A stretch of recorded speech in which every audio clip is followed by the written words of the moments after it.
시청자 여러분 안녕하십니까.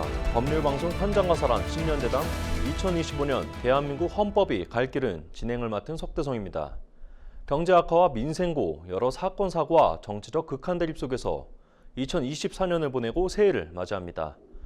법률방송은 한국 사회가 얼어붙은 전국을 이겨내고 봄을 맞이하기 위해선 대한민국의 존립근간인 헌법부터 돌아보자는 결론에 도달했습니다. 특히 최근 벌어진 비상계엄 사태는 많은 국민이 헌법의 의미에 대해 다시 생각하는 계기가 됐는데요. 오늘 헌법학자 두 분을 모시고 진정한 법치와 자유를 위해 대한민국 헌법이 지향할 방향을 모색해 보겠습니다. 장영수 고려대학교 법학전문대학원 교수, 그리고 최윤철 건국대학교 법학전문교수와 함께합니다. 장 교수님 안녕하십니까? 안녕하십니까? 예, 최 교수님도 안녕하십니까? 안녕하세요. 네, 본격적으로 토론 진행해 보도록 하겠습니다. 먼저 이 지난 계엄 사태에 대해서 이야기해보지 않을 수가 없는데요. 장 교수님 특히 그 보수 정당에서 또 많은 활동을 하시고 자문을 맡으시면서 많은 조언을 또 하시기도 했는데 이번 계엄 사태 어떻게 보셨습니까?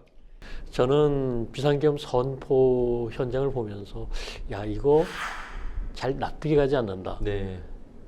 뭐 윤 대통령도 법률가 출신이고 이 헌법상의 비상계엄의 요건을 모르실 리가 없는데 지금 얘기한 걸 보면은 그 요건을 충분히 갖췄다고 할 수가 없거든요. 네. 그래서 저는 개인적으로는 혹시 국민들에게 말하지 못한 북한의 급변 사태라든지 뭐 이런 것들이 있었던 건 아닌가 네. 이런 생각을 했는데 나중에 보니까 그것도 아니었었고 예.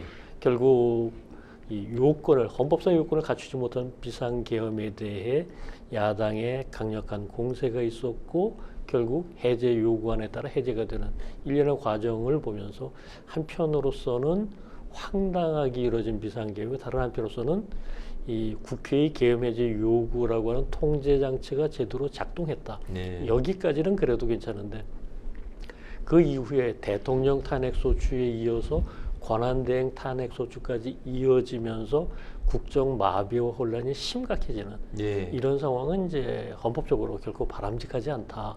이런 부분들에 대해서는 적절한 자제와 중용이 필요하지 않았나 그런 생각을 합니다. 예, 그리고 최 교수님도 요즘에 언론에 자주 노출되고 계시죠. 그리고 한국 그 법학교수회 2차 시국선언에 또 동참을 하시기도 했는데 이번 사태에 대해서 좀 한 말씀 해주시죠.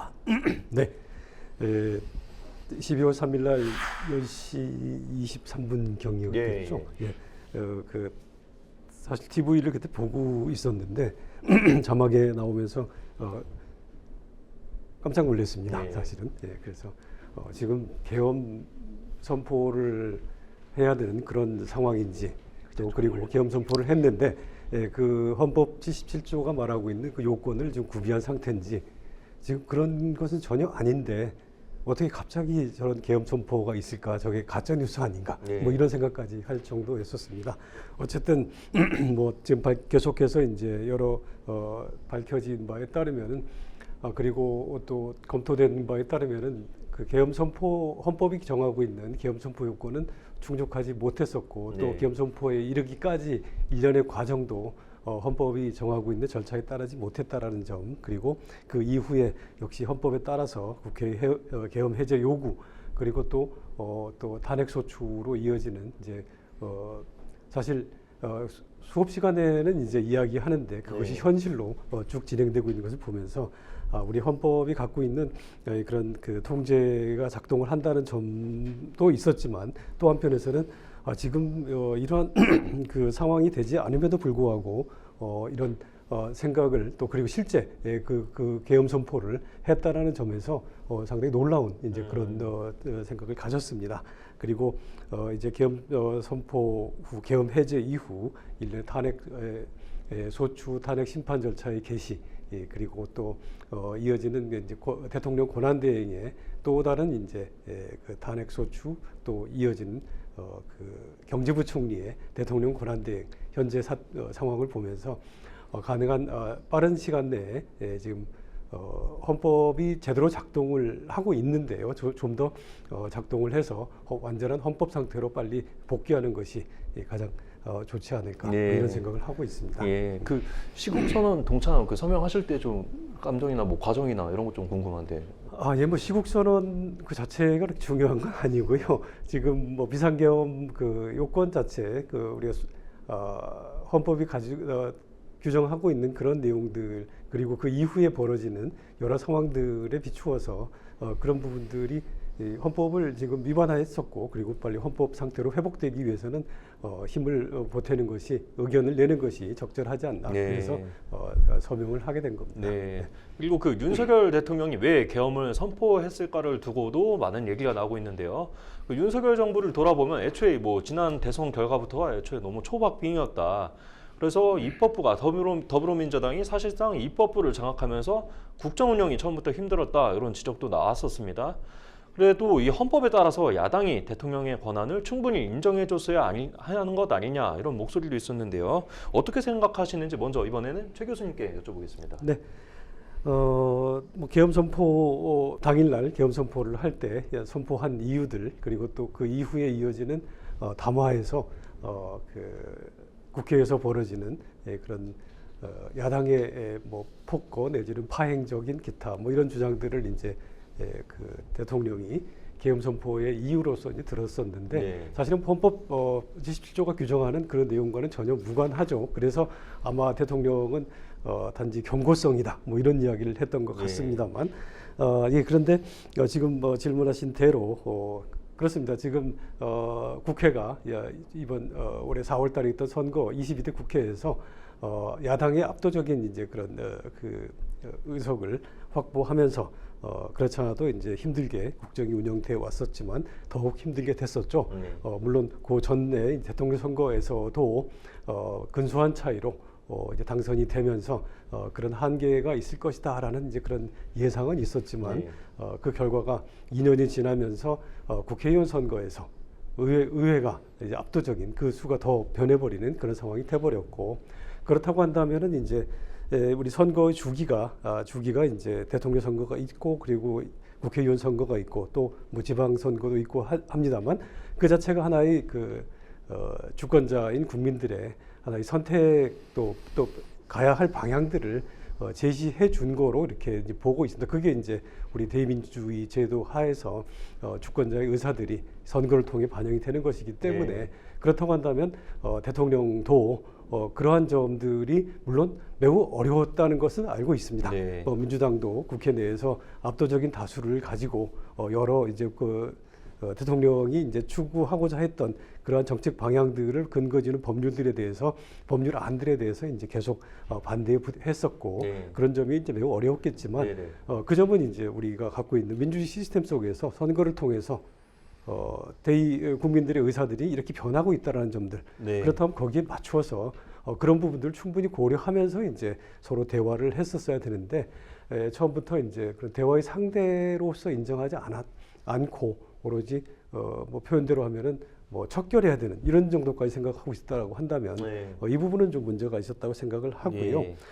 그리고 그러한 점에서 헌법이 정하고 있는 그러한 방향에서 어떤 대통령 권한을 민주당이 완전히 부인했다라고 보기에는 또 그것도 또 문제가 있는 것 같고요. 그 부분은 매우 아쉬운 부분입니다만 이 주권자인 국민들의 의사가 항상 변하고 있고 그 변하고 있는 현재 의사가 어떠한 것인지 그런 부분들을 늘 고려하고 그리고 국정을 했었어야 되지 않을까 뭐 이렇게 생각을 합니다. 그리고 장 교수님께도 한번 여쭤보겠습니다. 이 지금 최 교수님 말씀하신 것처럼 이제 국정 운영이 제동이 걸렸던 건 사실이었고 그다음에 이 대통령 권한을 제대로 발휘가 됐나 생각해보면 뭐 제2요구권만 많이 쓰지 않았나 이런 생각도 드는데 어떻게 보셨습니까? 그런데 지금 저는 기본적으로 이 대통령 선거 이후에 이 여야 간의 대화와 타협이 너무 없었다. 사실 보통은 외국도 그렇고 우리나라도 그렇고 일단 뭐 대통령이 당선되면은 최소한 몇 달 정도, 길게는 뭐 한 6개월 정도는 이른바 밀월 관계라고 해서 웬만한 것들은 들어주고 존중해주고 어찌됐건 국민 다수의 결정에 의해서 대통령이 된 것이니까요. 그런데 이번엔 그런 게 하나도 없었습니다. 또 윤 대통령도 이재명 대표 한번 만나자라고 했는데 그 만나자는 것도 거부하면서 거의 1년 정도를 갖다 끌었지 않습니까? 이런 것도 저는 잘못됐다고 생각을 합니다. 결국은 이 민주주의의 기본이 이 대화와 타협의 정치라고 얘기를 하는데 과연 그런 대화와 타협은 어디로 갔느냐? 여야 모두가 이렇게 하다 보니까 결국 정부는 밀어붙이겠다고 그러고 야당은 막겠다고 그러고 이러면서 지난 몇 년을 보냈고 결국 그게 켜켜이 쌓여가지고 이번 비상계엄과 탄핵 같은 일들로 이어진 것 아닌가 저는 그렇게 봅니다. 예, 그래서 일단 계엄이 선포가 됐고 이번 사태로 이 한국 민주주의가 한계를 보였다. 그러면서 동시에 새로운 희망을 찾을 기회가 됐다. 이런 평가도 나오고 있는데요. 특히 민주화 이후에 최초의 계엄 선포, 대통령에 대한 내란죄, 국헌문란 혐의 탄핵 소추, 그리고 헌법재판관 공백 사태, 대통령 권한대행 탄핵 시도가 됐고 탄핵이 됐죠. 그다음에 1년의 사태를 겪으면서 이 헌법상으로도 많은 혼란이 있었는데요. 이 법률의 공백, 헌법의 사각지대가 드러났다는 게 중론인데 이번 사태가 한국 민주주의에 어떤 영향을 줄 거라고 보는지 두 분 교수님께 좀 여쭤보겠습니다. 먼저 장 교수님 답변 부탁드립니다. 이번 사태는 이 대한민국 전체에 있어서의 중대한 위기 상황이라고 저는 생각을 합니다. 이걸 잘 극복하면은 새로운 도약의 기회가 생기겠지만 만약에 이걸 우리가 제대로 극복하지 못한다면 대한민국이 뭐 10여 년 전에 선진국으로 이제 발돋움했다라고 얘기하는데 다시 여기서 이제 미끄러지는 것 아닌가는 그런 우려도 굉장히 커지고 있고요. 네.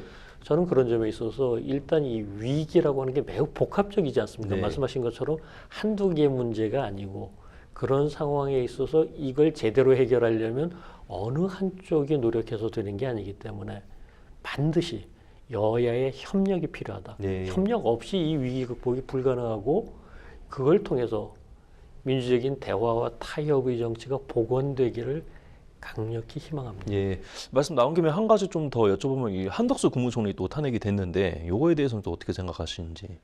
저는 그 부분에 대해서는 야당이 잘못했다고 봅니다. 예. 미국 같은 경우에서는 대통령과 부통령을 한 비행기에 태우지 않는다고 합니다.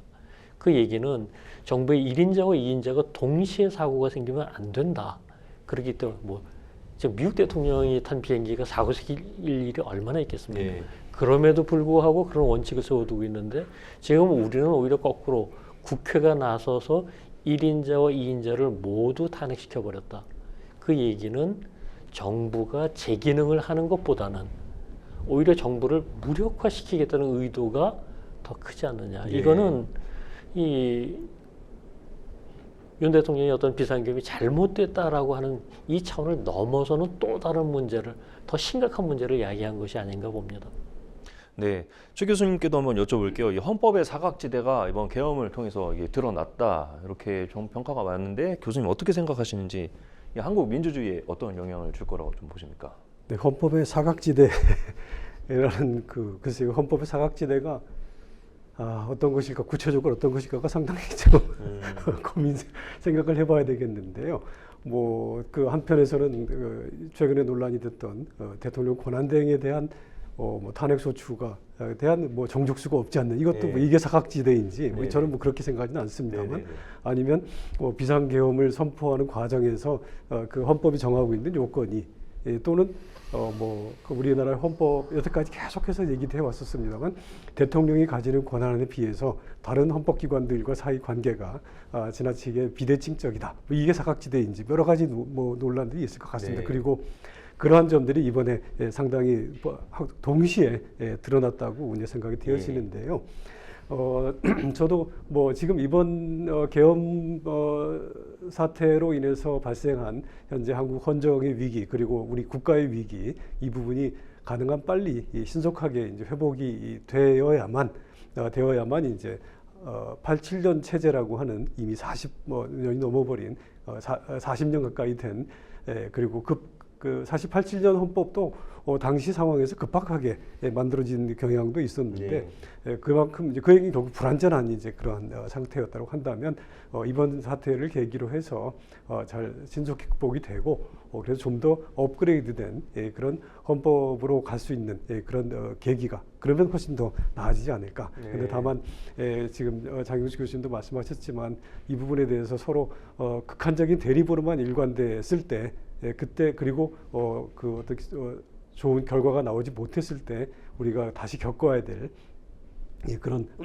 어려움들, 위기들 이런 부분들이 이제 좀 우려가 되고 만약에 내가 부정적인 쪽으로만 나타난다고 한다면 민주주의 후퇴와 동시에 우리 삶도 상당히 어려워지지 않을까 네. 뭐 이런 생각을 하고 있습니다. 네. 그리고 저는 뭐 지금 국무총리 이제 대통령 권한대행에 대한 탄핵 소추가 바람직했는지 여부에 대해서는 글쎄요, 저는 뭐 약간 의견을 좀 달리 하는데, 뭐 헌법은 이제 탄핵 소추에 대해서 정하고 있고, 그리고 헌법의 신속한 회복을 위해서 그 불가피하다면은 그리고 그 영향이 좀 있다 하더라도 충분히 가능하지 않았나, 그리고 그렇게 해서 실행이 되지 않았나 이렇게 생각을 합니다. 그리고 대한민국이 헌법과 법률에 따라 시스템에서 작동을 한다라는 전제 하에서 어떤 특정 어떤 정치 세력이나 개인들에 의해서 좌지우지 되던 것이 현재 문제였기 때문에 시스템을 믿고 그대로 가는 것이 그 1년 과정 중에 있지 않았을까 그렇게 생각을 합니다. 그 정족수를 말씀해 주셔갖고 또 한 가지 좀 여쭤보고 싶은 게 이 우원식 국회의장이 그 탄핵안 그 표결을 할 때 상정을 하고 표결을 할 때 이 국무총리 탄핵안이다. 국무총리 탄핵안이니까 국무위원 탄핵 요건에 맞춰서 이게 투표를 하겠다 이렇게 했었는데 그건 좀 어떻게 보셨습니까? 예, 저는 그 탄핵 헌법에 이제 권한대행에 대한 뭐 탄핵 소추를 할 때 의결 정족수 이 부분은 규정이 되지 않죠. 네. 그리고 다만 이제 헌법 65조는 대통령에 대해서는 이제 제적 3분의 2를 요구하고 기타 이제 공무원을 비롯한 법률이 좀 공무원들에 대해서는 이제 더 낮은 그 제적 과반수를 요구하고 있는데 그 부분은 결국은 국민적 정당성의 문제에서 출발한다고 봅니다. 대통령 우리가 직접 선거를 통해서 국민의 정당성을 직접 부여받았기 때문에 그래서 그 탄핵소추 요건을 그 가중해서 정하고 있는 것이고 그리고 국무총리를 비롯한 국무위원들의 경우는 그렇지 못하기 때문에 이제 차등해서 만들어 놓고 있고요. 그래서 그리고 이번에 탄핵소추 의결에서 이제 우원식 국회의장이 제적 과반수 다른 국무총리로서 한다는 것도 마찬가지 국무총리 권한대행이지 대통령이 아니기 때문에 그래서 어떤 그 권한의 행사라기보다는 이 정당성의 근거 가지고 그 부분을 판단하지 않았을까. 그 비근한 예로 이제 동일한 선거에 의해 선출되고 있는 국회의원의 경우 제명을 하는 경우에 제적의원 3분의 2를 요구하고 있고 그 부분은 결국 누가 주권적 국민이 직접 선출했느냐 아니냐 여부가 또 상당히 그 영향을 미친다. 그래서 그 점에 있어서는 문제는 없다라고 저는 그렇게 생각을 합니다. 자, 지금부터는 OX 답변 형식의 질문을 드릴 텐데요. 제가 질의하면은 두 교수님께서는 생각하시는 바를 O 또는 X로 표시해 주시면 되겠고요. 자, 하나 둘 셋 하면 들어주시면 됩니다. 자, 먼저 첫 번째 질문 드리겠습니다. 나는 1년의 형국 속에서 근시일 안에 헌법을 개정할 가능성이 있다고 생각한다. OX로 표시해 주시면 되고요. 좀 말씀드린 것처럼 하나 둘 셋 하면 들어주시면 되겠습니다. 자, 하나 둘 셋. 지금 장 교수님 O 드셨고 최 교수님 X 드셨는데 먼저 장 교수님. 지금 아까 이제 헌법에 사각지대라는 말을 쓰셨는데 뭐 사각지대까지는 아니더라도 적어도 현재 여러 가지 문제점들이 드러나고 있다는 것이 하나의 계기가 되어서 사실 저는 우리나라 이제 헌법이 지금 48년부터 87년까지 39년 동안 9차례 개정이 됐는데 그 이후 현재까지 단 한 번도 개정이 되지 않았다는 것도 시대에 뒤떨어졌다. 이런 점에 있어서 안 그래도 헌법 개정의 필요성은 있는데 그 필요성을 조금 더 자극하는 계기가 만들어졌다. 이렇게 생각합니다. 그리고 장 교수님 X 드셨죠? 저 가능성이 없다. 장 교수님 쪽이 계십니다. O를 드셨? 저는 X 드렸고요. 장 교수님께서 O 드셨고 저는 X를 했는데요. 이제 근시일이라고 이제 표시된 점에 지목을 했는데 뭐 헌법 개정은 장 교수님 말씀해 주신 대로 우리가 87년도 이후에 40년이 가까워지는데 헌법 개정이 필요했음에도 불구하고 사실 이제 지난번 문재인 정부 때는 대통령 제안 헌법 개정안이 국회에 제출됐다 국회에서 의결이 안 되고 이제 폐기된 적이 있었습니다만 현 상황을 전제로 했을 때는 근시일 안에 헌법 개정은 지금 어렵지 않을까. 지금 헌법 개정 문제가 현재 문제가 아니라 현상 회복의 문제가 더 급하기 때문에 그런 의미에서 말씀드렸고요. 헌법 개정은 아마 언젠가 뭐 다음 뭐 어떻게 될지 뭐 탄핵 심판 절차가 결과가 어떻게 될지도 모르겠습니다만 다음 정부 내지는 뭐 어쨌든 헌법 개정은 있을 것으로 보여집니다. 다만 근실이라고 했을 때 이 계엄 사태와 결부해서 그 헌법 개정은 불가능할 것으로 저는 생각을 합니다. 네. 자, 그리고 두 번째 OX 질문입니다. 자, 고 노무현 전 대통령 그리고 박근혜 전 대통령 시절에 이어서 헌법재판소가 또 한 번 여론의 주목을 받게 됐는데요. 이 윤 대통령의 탄핵 심판에 이목이 쏠리고 있는데, 자, OX 질문 드리겠습니다. 현재 헌법재판소는 정치의 압력으로부터 잘 독립돼 있다고 생각한다가 질문입니다. 자, 하나 둘 셋 하면 들어주시면 되고요. 자, 하나 둘 셋 들어주시면 됩니다. 네, 장 교수님 X시고 최 교수님 이번에 반대로 O 들어주셨습니다. 이번에는 최 교수님께 먼저 여쭤볼게요. O 드신 이유가 잘 독립돼 있다고 생각하시나요? 네. 예, 지금 87년도 헌법에 이제 우리 헌법재판소가 물론 헌법재판소 그 전에도 한번 그 헌법에 규정이 됐었지만 설치되지 못하고 한 경험이 있죠. 네. 그런데 87년도 헌법에서는 헌법재판소가 이제 규정이 되고 설치돼서 지금까지 헌법재판소가 잘 운영이 되고 있는데, 뭐 우리가 이제 헌법재판소를 뭐 이게 사법기관이냐 아니면 정치적 기관이냐 뭐 해서 뭐 학교 우리가 수업 시간에는 뭐 정치적 사법기관이다 네. 뭐 이렇게 얘기를 합니다. 그래서 헌법재판소는 본질적으로 사법기관이지만 헌법의 그 특징상 이제 정치적인 영향 또 정치적인 면을 고려를 할 수밖에 없고, 또 헌법재판의 결과가 뭐 우리가 박근혜 대통령 탄핵 심판 사건에서도 보았었고 노무현 대통령 탄핵 심판 사건에서도 보았었고 또 통합진보당 해산 심판 사건에서도 보았습니다만 어떤 정치적 파장들 또 어떤 그를 있기 때문에 그런 의미에서 이제 정치로부터 독립돼 있다고 정치로하고 완전 분리돼 있다라고 볼 수는 없지만 네. 하지만 이 헌법재판소가 정치적으로 독립돼 있어야 되고, 또 그리고 현재까지는 제 개인적인 판단에는 헌법재판소가 누가 제청을 하고 임명하고 선출했는지 상관없이 9명의 재판관들 중심으로 해서 지금까지는 정치적으로 잘 독립해서 운영이 되고 있다라고 생각을 합니다. 다만 이제 이번에 탄핵 심판 사건을 심리하는 과정에서 현재 재판관 이제 3명에 대한 뭐 임명 여부 이런 부분이 논란이 되고 있습니다만 이 부분이 이제 어떻게 진행되는지 부분들을만 본다고 할 때는 현재 상당히 정치적 영향을 매우 많이 받고 있다. 뭐 이렇게는 생각을 하고 있습니다. 네. 네. 자, 지금 장 교수님 그 X 드셨는데 뭐 이 헌법재판소가 뭐 정치의 뭐 최종 판결소다 뭐 이런 얘기도 있었는데, 장 교수님 X 드신 이유. 일단 두 가지 측면에서 생각을 하는데요.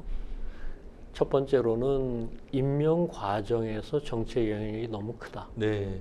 국회에서도 그렇고 대통령도 그렇고. 그리고 두 번째로는 지금 현재 이 최 교수님도 방금 말씀하셨습니다만 이 헌법재판관 3명이 이제 공석 중인 상태고, 네. 여기에 대해서 초기에는 민주당에서 이제 충원을 계속 미뤄왔습니다. 그리고 그때 당시에 있어서는 검사 탄핵이나 뭐 이런 것들 잔뜩 해놓은 상태에서 탄핵 결정 빨리 나지 말아라.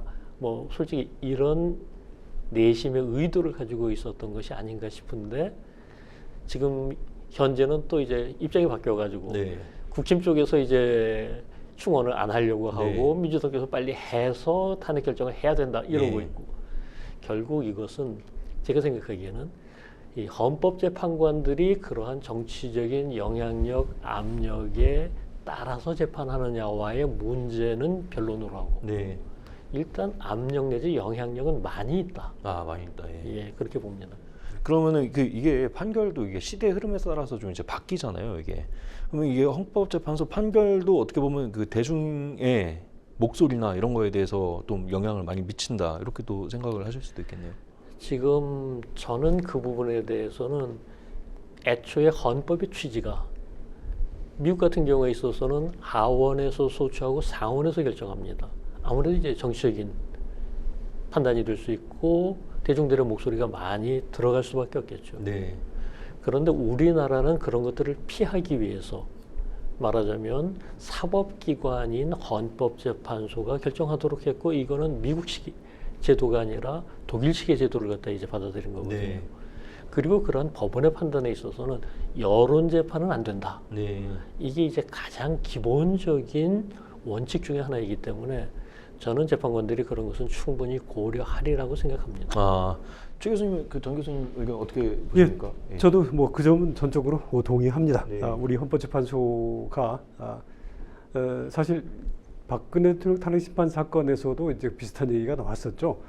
그 대통령이 임명한 재판관도 있었고, 그리고 대법원장이 이제 그 제청한 재판관도 있었고, 국회가 선출한 재판관도 있었고, 그런데 결과는 당시 물론 한 명의 재판관이 이제 결혼이 돼 있었습니다만, 결과는 재판관 전원이 그 심판을 인용을 해서 파면 결정을 했었고, 그래서 누가 선출하고 누가 제청하고 하는 부분들과 변론으로 헌법재판소라고 하는 사법기관의 독립성들, 그런 부분들은 재판관 스스로가 충분히 잘 알고 있기 때문에 네. 이번 탄핵 심판 사건에서도 어떻게 이제 갈지는 잘 모르겠습니다만, 네.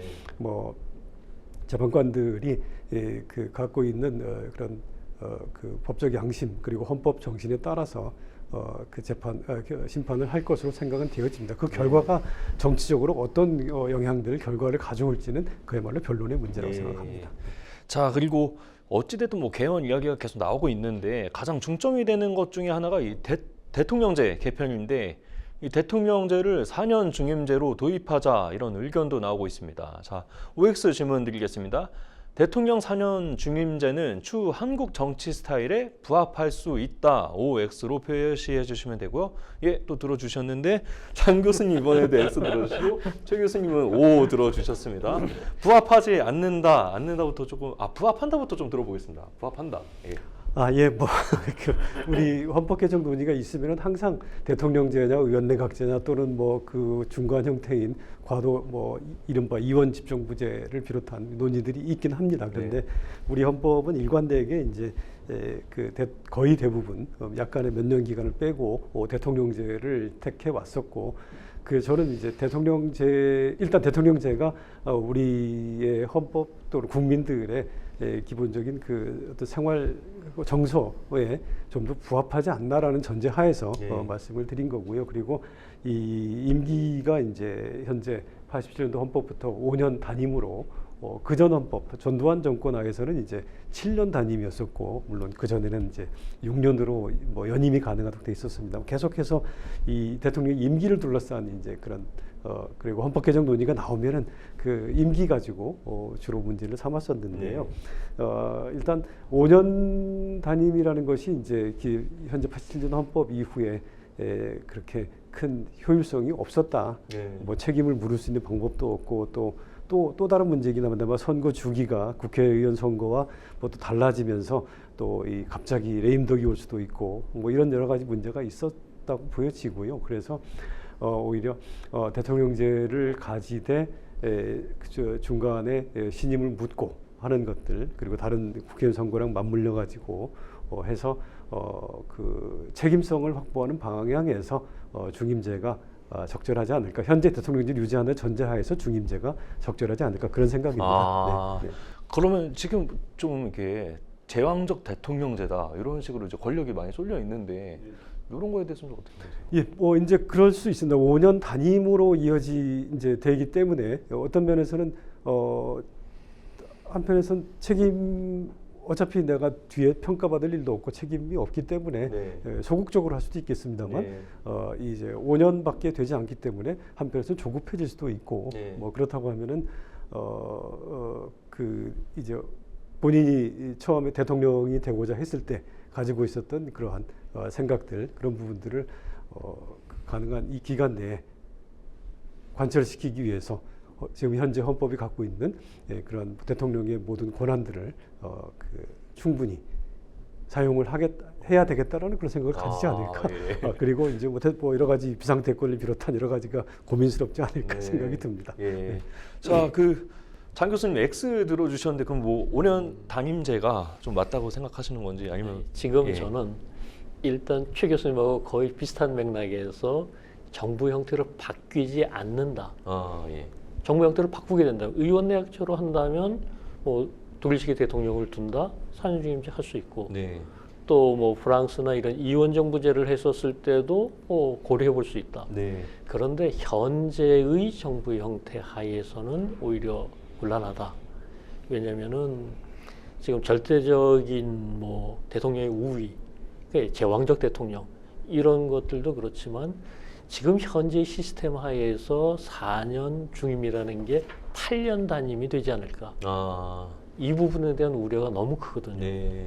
이 부분을 갖다가 다른 보완 장치를 통해서 완화시키기 전에는 4년 중임을 그냥 이것만 당장 도입하는 것은 득보다 실이 더 클 수 있다. 예. 그렇게 생각합니다. 네. 그리고 이 대통령제가 이 권력 집중화가 되니까 이게 양극화를 더 유발한다 이런 의견도 있던데 이런 거에 대해서는 좀 어떻게 보세요? 저는 그 부분은 굉장히 크다고 생각하는 게 이것은 일종의 승자 독식이거든요. 네. 대통령제라고 하는 것 자체가 미국에서부터도 네. 승자 독식의 시스템이다라고 인정을 하지 않습니까? 예. 다만 미국 같은 경우에 있어서는 이게 승자 독식이지 승자 독재는 아니다. 아 예. 이렇게 얘기를 하는 것은 여러 가지 제어 장치가 있기 때문입니다. 예. 연방제를 통한 분권이라든지 혹은 이 정치 문화상 이 여당 내에서도 대통령에 대한 반대 세력이 있어서 트럼프 1기제 집권 당시에 있어서 트럼프 대통령의 어떤 이민 정책 같은 것을 민주당뿐만 아니라 공화당 의원들도 함께 나서서 저지했던 것이라든지 네. 혹은 연방 대법원이 중재자 역할을 상당히 효과적으로 한다든지 이런 것들이 제어 장치가 됐는데 우리는 그게 없어요. 그러다 보니까 이걸 이런 승자 독식이라고 하는 것이 있는 상태에서 오히려 미국 이상의 제왕적 대통령이 되고 제어 장치는 없다. 그러면 갈등이 더 커질 수밖에 없거든요. 저는 그런 점에 있어서 이 강력한 권력 집중이 갈등을 키운다는 말에 전적으로 동의합니다. 아 예. 자 OX 질의응답은 여기까지 하겠고요. 자 오늘 신년을 맞아서 대한민국 헌법이 나아가야 할 방향에 대해서 이야기를 하고 있습니다. 헌법을 꼭 바꿔야 하느냐 이런 의견도 있는데요. 미국은 이 수정헌법이죠. 건국 이래 27번이나 헌법을 개정했지만 반면에 그 일본은 2차 세계대전 이후에 미국 주도로 바뀐 헌법을 지금까지 또 쓰고 있는데 자 질문 드리면은 대한민국 헌법 개정 꼭 필요한가를 두고 좀 여쭤보겠습니다. 교수님 아까 그 헌법이 바뀌어야 한다고 좀 이렇게 필요성에 대해서 얘기를 해주셨는데 좀 바뀌어야 된다고 동의를 하실 것 같아요. 법이라고 하는 것은 역사성을 갖습니다. 우리가 흔히 뭐 보편타당한 자연법 같은 것을 얘기하지만 현실적인 실정법은 그럴 수가 없거든요. 아 예. 그리고 헌법도 마찬가지입니다. 결국 시대의 변화, 사회의 변화에 대응하지 못하는 그 수용하지 못하는 법은 결국 국민으로부터 외면받게 되고 제기능을 하지 못하게 됩니다. 네. 그렇기 때문에 이제 헌법도 시대의 변화를 수용하면서 적절한 시간에 따라서 바뀌어야 되는데 아까 말씀드린 것처럼 우리 헌법은 지금 재헌헌법부터 현행헌법까지 39년 동안에 9차례나 바뀌었는데 그 이후 거의 비슷한 시간 37년이 지나도 38년이죠 이제 이렇게 되면 한 번도 안 바뀌었다. 당장 금방 바뀔 것인지 여부에 대해서도 네. 저랑 최 교수님이랑 벌써 의견이 다르다. 이런 것들을 고려했었을 때 이거는 뭐라고 할까 헌법의 지체라고 할까 네. 이게 굉장히 심각한 문제고 또 한 가지 우리가 여기서 예를 들 수 있는 게 제2차 세계대전 이후에 전승국이던 영국은 그때 당시까지는 세계 최강이었었거든요. 그런데 굉장히 쇠락해버렸습니다. 네. 반면에 패전국이었던 독일은 오히려 그 후 빠르게 부흥해서 지금 현재 영국보다도 훨씬 더 앞서 나가고 있습니다. 네. 그 차이를 가져온 게 뭐냐? 결국 시대에 맞는 국가 시스템. 네. 특히 영국은 이제 불문헌법 국가이다 보니까 그런 국가 시스템을 신속하게 변경하는데 상당한 어려움을 갖습니다. 네. 반면에 독일은 이거 과거 우리가 시스템이 잘못됐다 고치자 민주적인 것으로 혹은 경제 분야에서 효율적인 것으로 네. 그러면서 이런 식의 빠른 성공을 가져올 수 있었다는 네. 점을 우리도 고려를 해야 되는데 지금 우리나라의 경우에 있어서는 민주화 이후에 있어서도 여전히 제왕적 대통령이다라고 하는 것에 주목할 필요가 있습니다. 네. 그건 뭐냐면은 1970년대, 80년대에는 개발 독재라고 하는 모델이 뭐 세계에서도 인정할 정도의 성공을 거뒀습니다. 이른바 뭐 가진 자원이 별로 없고 자본도 없고 인재도 부족한 상태에서 선택과 집중을 통해서 그리고 그것을 그냥 시장에 맡겨가지고 될 수 있는 게 아니니까 정부 주도적으로 해서 우수한 인재들을 특정 분야에 자본들을 특정한 기업에 집중시키면서 경제 성장이나 이런 걸 이끌어 왔었던 거지 않습니까?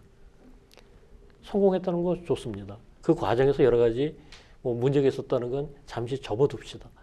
그런데 그때는 그때라 하더라도 지금은 21세기 대한민국에서는 그때만큼 인재가 부족하지도 않고 자본이 부족하지도 않습니다. 그런데 그때 시스템을 그대로 끌고 가고 있습니다. 지금 청와대 중심이니 대통령실 중심이니 하는 것 자체가 그렇거든요. 이거 바꾸지 않으면 대한민국이 새로운 도약을 이루기는 매우 어렵다. 그런 점에 있어서도 바꿔야 된다. 저는 그렇게 생각합니다. 그리고 최 교수님 그 이주민 문제 해결에 또 전문적으로 앞장서서 계셨는데 이 시대가 또 다문화로 바뀌는 만큼 헌법도 달라져야 한다 이렇게 또 생각을 하실 수도 있을 것 같아요. 어떻게 생각하십니까? 뭐 생각할 수도 있다가 아니라 생각을 이렇게 하고 있고요. 네. 헌법은 지금 뭐 장영식 교수님 참 말씀 잘 자세하게 해주셨는데 현행 헌법인 사실 그 87년도 현행 헌법 민주화 이후의 헌법 또 이제 당시의 상황 시대적 상황에서 한계가 있었고 또 바로 그 직전에 61년도부터 그 87년까지 이르는 그 과정들 그때의 그 헌법들 이 부분들이 헌법 개정의 횟수와 상관없이 이 헌법이 특정 이제 권력의 집중 기타 여러 가지 목적을 위해서 헌법 개정이 주로 이루어졌다는 점에서 그 지금 아까 미국 수정헌법이 그리고 또 독일 기본법이 뭐 67회 이상 개정이 되고 하는 그 과정들과는 상당히 다른 이제 그런 그 개정의 이유들이 있었고 결국은 권력을 집중을 하는 방향으로 오다가 87년 헌법에서 비로소 이제 다소 완화된 하지만 80년 헌법 자체도 그 전까지의 그러한 그 독재적인 헌법을 신속히 극복을 하는 그러한 과정에서 이루어졌기 때문에 그 여전히 한계를 갖고 있었고 그런 면에서 헌법 개정이 지금 있어야 된다. 그리고 그 이후에 얼마나 많은 이제 시대가 사회가 변했습니까? 헌법이 뭐 우리가 뭐 개방적이고 추상적이고 정치적이고 이념적이다 뭐 이런 얘기를 하지만 그럼에도 불구하고 현실과 벗어난 그리고 뭐 일방적인 그 말도 안 되는 그런 해석을 이게 시대가 그러하기 때문에 문구에 정해져 있음에도 불구하고 이렇게 볼 수 있다라고 하는 것은 한계가 있죠. 그래서 현재 우리 21세기 현재의 상황에 맞추어서 그 전에 뭐 불과 몇 년 전만 해도 예를 들어서 국민들의 시위도 보면은 뭐 그 전에 그 돌을 던지던 그런 방식에서 뭐 한 10년 전, 8년 전에는 촛불을 들었다가 이번엔 또 이제 각종 응원봉들이 등장하는 방식으로 사람들의 생각들이 또 그리고 국가에 대해 생각하는 것들 그리고 다른 사람들의 사회에 대해 생각하는 것들이 바뀌고 있다고 한다면 그 기본적인 틀을 정하고 있는 헌법은 당연히 거기에 맞춰줘야 된다고 생각을 합니다. 헌법에다가 우리를 맞출 수는 없고요. 그런 면에서 헌법 개정은 있어야 되고 지금 아까 다문화 이주민 말씀하셨지만 그 부분도 이제 현재 우리 4% 가까이 차지하고 있는 이제 외국계 주민과 또 이제 체류 외국인들 부분들을 87년도 상황에서는 그 우리 상상할 수 없었던 이제 그런 상황이었었고 그 당시에는 외국인의 포션이 0점 몇 % 정도밖에 안 됐으니까 그런데 이제 이 외국인과 그리고 외국 이주 배경 국민들을 통합할 수 있는 그러한 또 헌법적 기반들이 그래야지만 그 헌법적 기반에 근거해서 각종 법률과 정책들 그리고 실제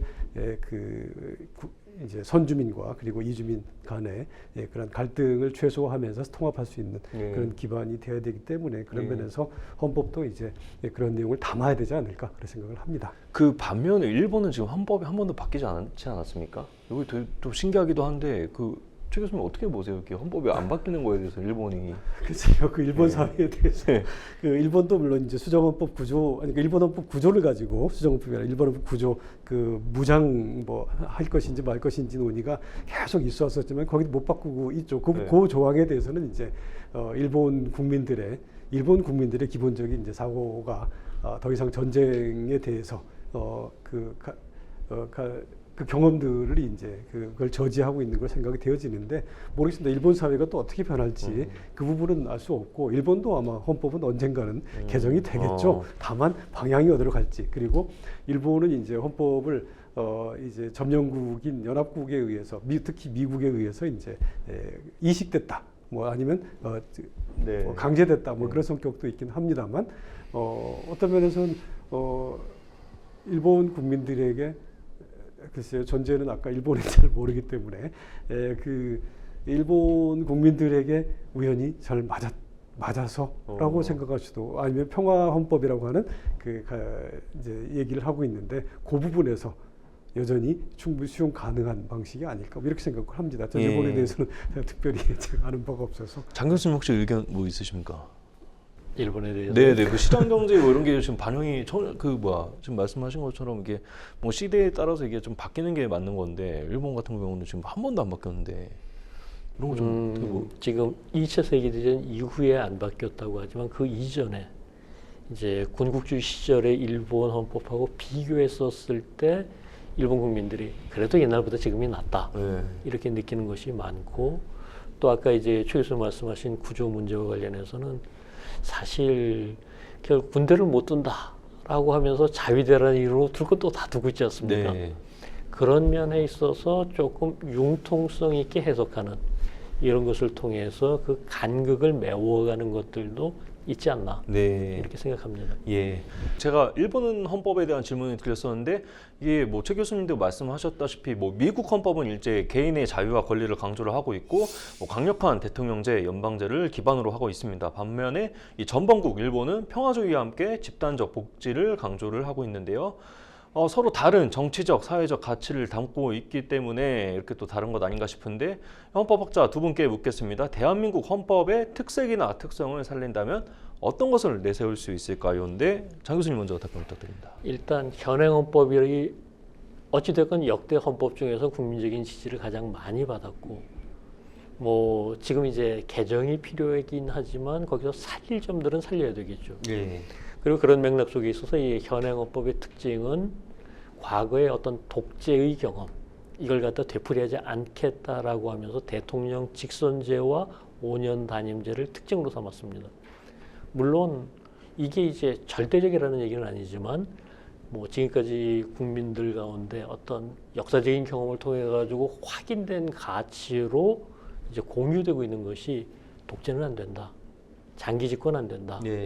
내지는 대통령이든 어느 정치 세력이든 과도한 권한은 안 된다. 그럼 이 방향으로 앞으로 더 나아가야 된다. 저는 개인적으로 이렇게 생각합니다. 유신 시절에 대통령의 권한이 전체 국가 권력의 한 80~90%였었다면 이 5공화국에서는 그보다 약간 덜어져서 60~70%. 그런데 지금 민주화되었다고 하는 현행 헌법에서도 3분의 1, 3권의 하나로서 뭐 한 33%를 가지고 있느냐? 절대 아니다. 최소한 40~50%는 넘는다. 이렇게 생각하거든요. 이거 더 덜어내고 민주화를 안착시켜야 된다. 그게 이제 헌법의 발전 방향이라고 생각합니다. 그리고 최 교수님께 또 여쭤보겠습니다. 한국 헌법만의 특색을 살린다면요? 우리 헌정사 지금 장 교수님 말씀하신 대로 우리 헌정사를 돌아보지 않을 수밖에 없는데요. 아까 헌법 개정 9차례 했었습니다만 그 헌법 개정이 9차례 이루어지는 과정에서 대부분의 헌법 개정은 특정한 특별히 그 정치 권력을 특별히 또 대통령의 정치 권력을 강화하는 그런 방향으로 계속 헌법이 개정이 돼 왔었죠. 네. 뭐 유신헌법 같은 경우에는 이제 대통령이 먼저 전두환 헌법도 그랬습니다만 대통령이 먼저 나오고 그 다음에 이제 국회가 나오는 순서로 네. 가지고 있었고, 또 유신헌법의 경우에는 최근에 뭐 정치권 논의됐던 국가 원수로서 뭐 그런 권한, 실질적인 권한을 뭐 국회의 3분의 1을 구성한다든가 네. 뭐 이런 식으로 이제 됐던 경험들을 갖고 있었고, 이 부분을 극복해낸 것이 이제 현재 우리 헌법인데, 이 헌법도 여전히 이제 이런 최근의 사태들을 이야기했고, 또 그 일련의 그 과정 중에서도 계속해서 대통령의 권한이 지나치게 강하다, 뭐 이런 얘기를 했었습니다. 그런데 이 부분은 뭐 현행 헌법만 국한해서 본다면은 그 많은 발전이 있었고, 그 부분을 받쳐준 것이 저는 우리 헌법에서 이제 헌법재판소가 충분히 많이 그 역할을 했다라고 생각을 합니다. 네.